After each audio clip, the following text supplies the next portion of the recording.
Capítulo 7. Un repaso a la física antes de que llegara Isaac Newton y empezara a codificar la primera fase de lo que conocemos como física moderna, el mundo era un lugar muy diferente.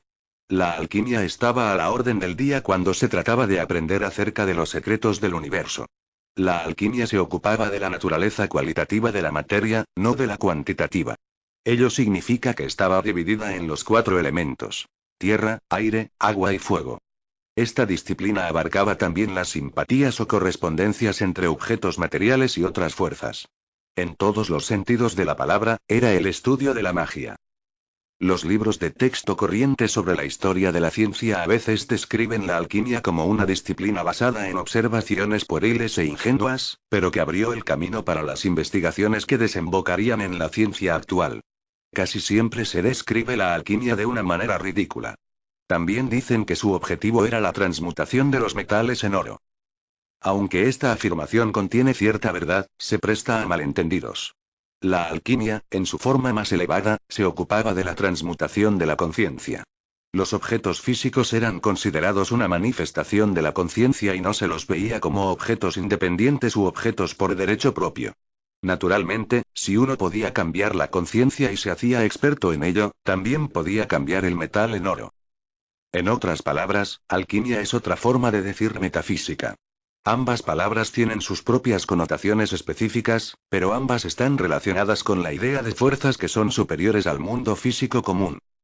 Fue de estos fundamentos de donde surgió la física moderna. Si examina algunos de los antiguos textos alquímicos descubrirá que estaban escritos en clave. Dicho de otra manera, un historiador moderno que investigara el tema no tendría ni idea. Los verdaderos secretos de la alquimia estaban reservados para las sociedades secretas de la época. La ciencia moderna recibió su primer gran estímulo cuando Isaac Newton descubrió y formuló las leyes de la gravedad y del movimiento.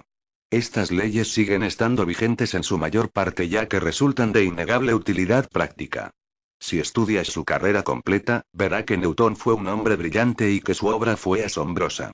Él decía estar inspirado por una fuente superior. El principal defecto de su obra fue que consideraba que los objetos son inertes. Para usos prácticos, su idea funcionaba. Las leyes de Newton funcionaban y ayudaron a establecer la era de la mecánica. El siguiente acontecimiento importante en la historia de la ciencia ocurrió en 1887 con el famoso experimento Michelson-Morley.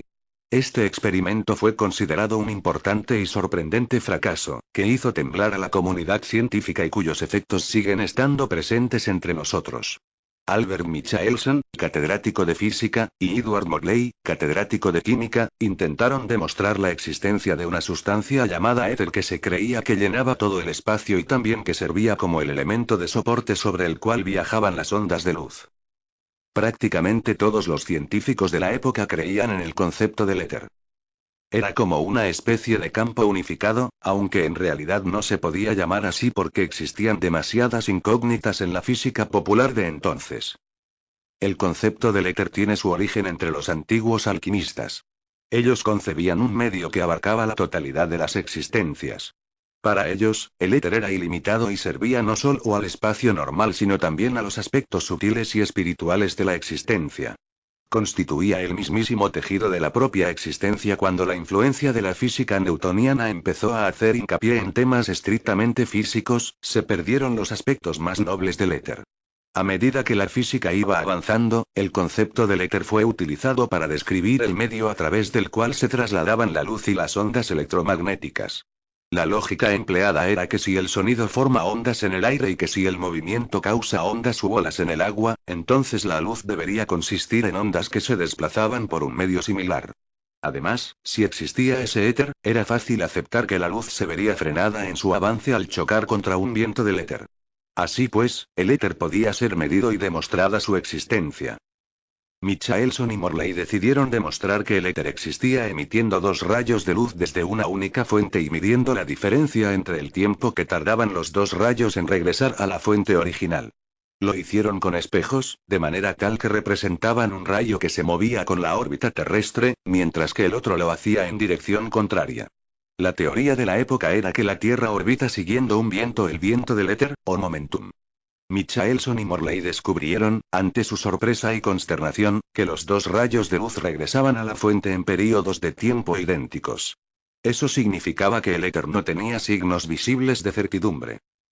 No existía. Las noticias de este experimento hicieron tambalear el mundo científico de la época y a efectos prácticos la idea del éter fue abandonada, y con el tiempo ridiculizada y menospreciada con un gran desdén. Naturalmente, toda esta suposición estaba basada en la creencia de que el éter era una fuerza medible. Fue descartada solo por el ego de no ser medible, ya que los científicos abandonan rápidamente todo aquello que no pueden medir. De hecho, el experimento no demostró que realmente no existiera el éter. Solamente puso de manifiesto que no habían encontrado nada que encajara con sus ideas preconcebidas. Es posible que muchos de ustedes, lectores, nunca oyeran hablar del experimento Michelson-Morley, pero cualquier científico lo conoce muy bien. Lo que es significativo acerca del mismo es que uno de los mayores eventos de relaciones públicas de la historia de la ciencia moderna y ha sido reconocido como un importante avance. Alteró totalmente la dirección del pensamiento científico y al mismo tiempo hizo descartar la idea del éter. Asimismo, por lo que se refiere al inconsciente colectivo, sirvió también para soterrar la ira del éter de los alquimistas. Lo que resulta especialmente interesante del experimento Michelson-Morley es que los avances científicos generalmente dan como resultado tremendos descubrimientos y soluciones a todo tipo de problemas. Es difícil pensar en algún avance tecnológico derivado directamente de este experimento. Incluso Albert Einstein, que fue la siguiente celebridad científica en entrar en escena y dejar huella propia, dijo que no había tenido ningún impacto significativo en su obra. Antes de pasar a examinarla, daremos primero una ojeada a algunos aspectos interesantes de su historia personal que generalmente no han sido tenidos en cuenta.